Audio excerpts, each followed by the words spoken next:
پاکستانی اس سال بھی حج ادا نہیں کر سکیں گے، صرف سعودی شہری اور وہاں مقیم غیر ملکیوں کو اجازت ہوگی۔ رواں برس صرف 60,000 مسلمان حج کی سعادت حاصل کر سکیں گے۔ 18 سال سے کم اور 60 سال سے زائد عمر کے افراد کو اجازت نہیں ہوگی۔ سعودی وزارت حج و عمرہ نے حج پالیسی کا اعلان کر دیا۔ حج کے لیے تمام افراد کو SOPs پر سختی سے عمل درآمد کرنا ہوگا۔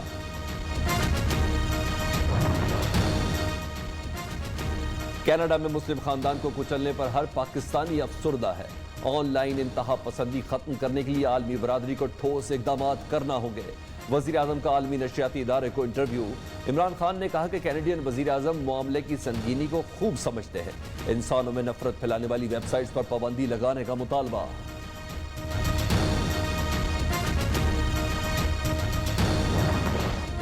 آج کال والا نہیں کر رہے، آئل پرائسز نیچے آنا شروع ہوں گی۔ ہم نے انعامی ایک مقابلہ شروع کر دینا، 25 کروڑ روپے کے مہینے کے ہم انعامات دیں گے۔ منی بجٹ نہیں لائیں گے، موبائل کالز، انٹرنیٹ اور SMS پر ٹیکس نہیں لگے گا۔ اگلے سال 500 ارب اضافی ٹیکس جمع کریں گے۔ بجلی اور گیس بلوں کے ذریعے ٹیکس نہ دینے والوں کا پیچھا کریں گے۔ برآمدات بڑھا کر زیادہ ڈالر کمانے ہیں۔ 8 سے 10 سال میں ترقی کی شرح 20% تک لے جانا ہدف ہے۔ غریب گھرانوں کو کاروبار کے لیے 5 لاکھ تک بلا سود قرض دیں گے۔ چھوٹے کاشتکار کو ایک فصل کے لیے 1.5 لاکھ قرض ملے گا۔ وزیر خزانہ شوکت ترین کی پوسٹ بجٹ پریس کانفرنس۔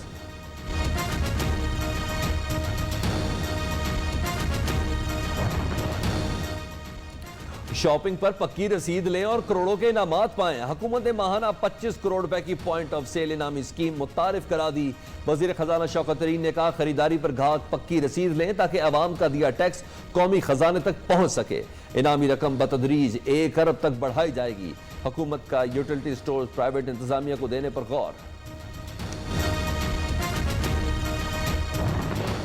احساس کے لیے اس بجٹ میں 260 ارب مختص ہیں۔ اگلے سال سے یعنی کہ جنوری سے جو 6 ماہی قسط ہے وہ 12,000 کی نہیں ہوگی، وہ 13,000 روپے کی ہوگی۔ اگلے سال سے احساس کفالت پروگرام کے تحت 13,000 روپے دیں گے۔ معاون خصوصی ثانیہ نشتر کا کہنا ہے کہ رواں سال ستمبر تک 1 کروڑ 20 لاکھ خاندانوں کو 12,000 پہنچا دیں گے۔ 65,000 اسکالرشپس بھی میرٹ پر دیے جائیں گے۔ مشیر تجارت عبدالرزاق داؤد کہتے ہیں آئندہ برس سے کاروبار اخراجات کم ہو جائیں گے۔ وفاقی وزیر خسرو بختیار نے کہا کہ معیشت کا پہیہ تب چلے گا جب صنعتیں چلے گی۔ صنعتوں کو بجلی اور گیس میں سبسڈی دیں گے۔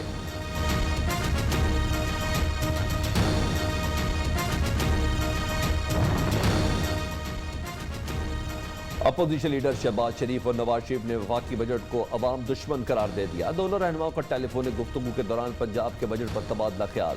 جو بجٹ عوام کے حق میں نہیں، اس کو منظور ہونے سے روکا جائے، نواز شریف کی ہدایت۔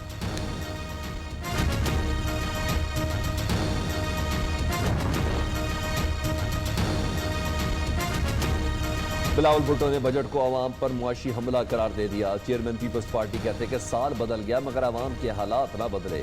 تاریخی مہنگائی، بے روزگاری اور غربت ہے تو بجٹ عوامی کیسے ہو سکتا ہے؟ عمران خان نے اپنا غریب عوام دشمن ایجنڈا واضح کر دیا۔ بجٹ کو ہر طبقہ فکر کے لوگوں نے سراہا۔ وفاقی وزیر اطلاعات فواد چودھری کہتے ہیں کہ غیر سنجیدہ اپوزیشن سے عوام کیا توقع کر سکتی ہے جس نے اب تک بجٹ پڑھنے کی بھی زحمت نہیں کی۔ آئندہ 7 سال بھی یہ لوگ ایسے ہی بینر اٹھائے کھڑے ہوں گے۔ وزیر مملکت فاروق حبیب کا کہنا ہے کہ سوائے اپوزیشن کے ہر طبقے نے بجٹ کو سراہا۔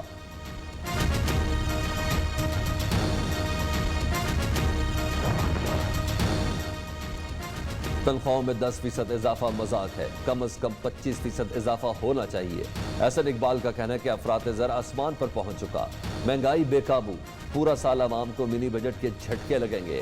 حکومتی باتوں سے لگتا ہے کہ آئندہ الیکشن بھی چوری کرنا چاہتے ہیں۔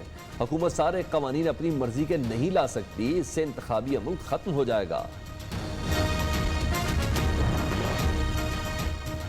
وفاق کے بہترین اور متوازن بجٹ پر اپوزیشن کی بکھلاہٹ عیاں ہے۔ وزیر اعلیٰ پنجاب عثمان بزدار کہتے ہیں کہ اپوزیشن نہیں چاہتی ملک کی معیشت مضبوط ہو۔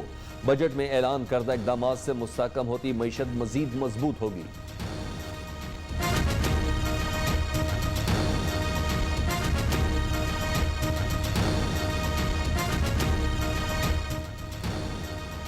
پنجاب حکومت کا بجٹ تیار، حجم 2600 ارب روپے مقرر۔ تعلیم، صحت اور ترقیاتی منصوبوں کے لیے 1200 ارب روپے رکھنے کی تجویز۔ خصوصی بازاروں میں سستی اشیاء ضروریہ کے لیے 90 ارب روپے تک سبسڈی دیے جانے کا امکان۔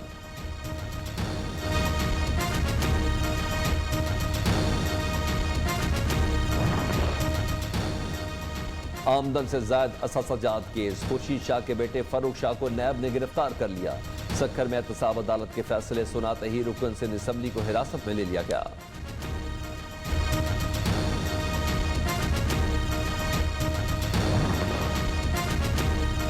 Army chief general Qamar Javed Bajwa کا سیالکوٹ اور کوٹلی کا دورہ، کور سطح پر مشقوں کے اختتامی سیشن میں شرکت، سپہ سالار کی مستقبل کے چیلنجز سے نبٹنے کے لیے مشقوں کی تعریف، آرمی چیف کو مشقوں کے اغراض و مقاصد اور مشق کے طریقہ کار پر بریفنگ۔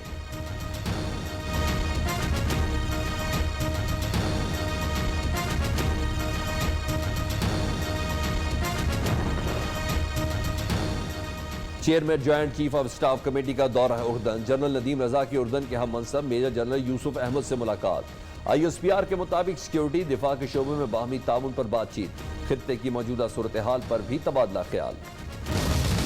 24 گھنٹے کے دوران 1194 نئے مریض رجسٹرڈ، متاثرین کی تعداد 9,39,931 تک پہنچ گئی۔ ملک بھر میں کورونا کی مثبت شرح 3.34% رہی۔ سندھ خیبر پختونخوا میں ویکسین نہ لگوانے پر سرکاری ملازمین کے خلاف کارروائیاں، ضلع کمبر شداد کوٹ کے 671 پولیس افسران اور اہلکاروں کی تنخواہیں روک دی۔ بنوں میں کورونا ویکسین لگانے سے انکار پر 6 خواتین پولیس اہلکار معطل، تنخواہیں روکنے کا حکم نامہ بھی جاری۔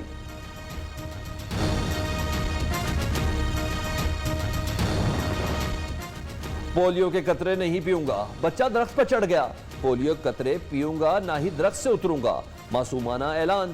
پولیو برگز بچے کو سمجھانے کے لیے خود بھی درخت پر چڑھ گیا، بچے نے درخت پر ہی پولیو کے قطرے پی لیے۔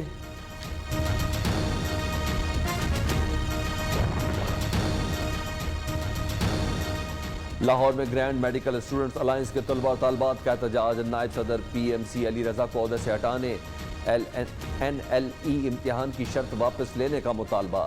سرگودا میں بھی گرینڈ میڈیکل اسٹوڈنٹس الائنس کا احتجاج۔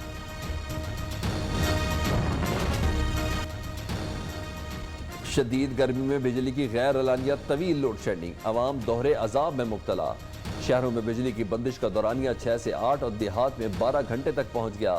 کراچی سمیت مختلف شہروں میں پانی کا مسئلہ بھی جوں کا توں۔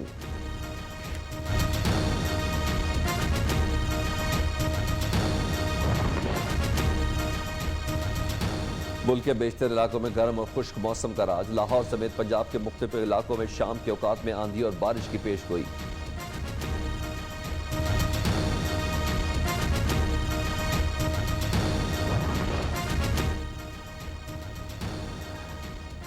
چترال میں دریائے مسوج بفر گیا، گاؤں ریشد کے مقام پر مصروف ترین مرکزی شاہراہ بہہ گئی، دریائی کٹاؤ سے لوگوں کی املاک کو بھی نقصان پہنچا۔